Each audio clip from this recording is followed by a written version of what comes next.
Hello बच्चों, चलिए प्रश्न पढ़ते हैं। मध्य पद ज्ञात कीजिए। a-1/2 की घात 10 मुख्य अवधारणा। तो हमारा जो प्रश्न है वो द्विपद प्रमेय से संबंधित है। तो देखो यहाँ हमारी बात करते हैं a+b की घात n का मध्य पद के बारे में। तो देखो हमारे मध्य पद के बारे में बात करेंगे। यदि n सम है तो a+b की घात n के प्रसार में n+1 पद होंगे, इसलिए n+1 विषम संख्या होगी।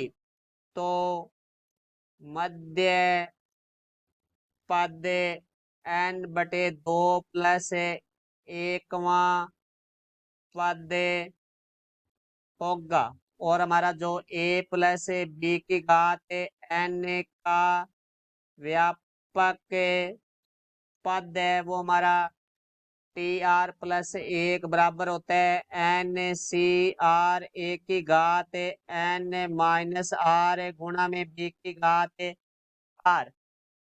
तो अब हमारे प्रश्न के बारे में बात करते हैं। तो प्रश्न में हमें दिया गया है a-1/2 b की घात 10। तो यहाँ से देखो भाई, जो हमारा n का मान है वो 10 है, जो कि हमारे सम में।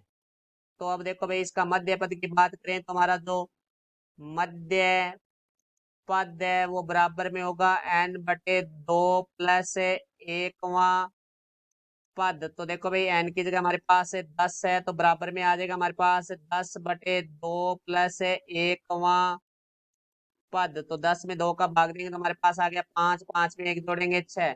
तो 6वां पद है वो हमारा मध्य पद होगा। तो अब हमें छठा पद निकालना है। तो देखो व्यापक पद है, उसके अंदर हम मान रखेंगे। तो t6 बराबर हमारा होगा t5+1। तो यहाँ से r का मान हमें 5 प्राप्त हो गया। n का मान हमारे पास 10 है, तो 10c5। तो एक की जगह हमारे पास यही है, तो 1 की घात 10 -5 b की जगह हमारे पास है -1/2 b की घात हो जाएगा हमारे पास 5।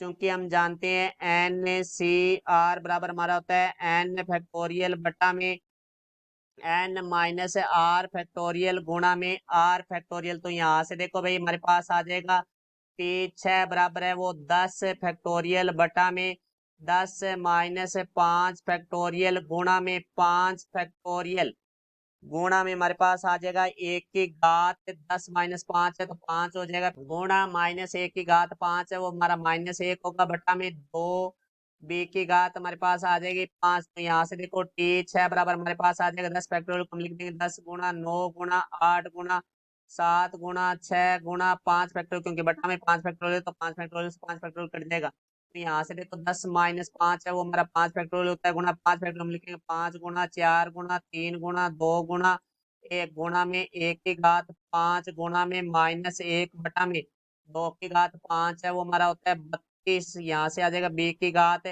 5। देखो 5 फैक्टोरियल से हमारा 5 फैक्टोरियल है वो कट जाएगा, 5 से काटेंगे 5 का 5 5 दूनी 10। यहाँ से देखो 2 से 2 कट जाएगा, यहाँ से देखो 8 से काटेंगे तो 8 चौके 32।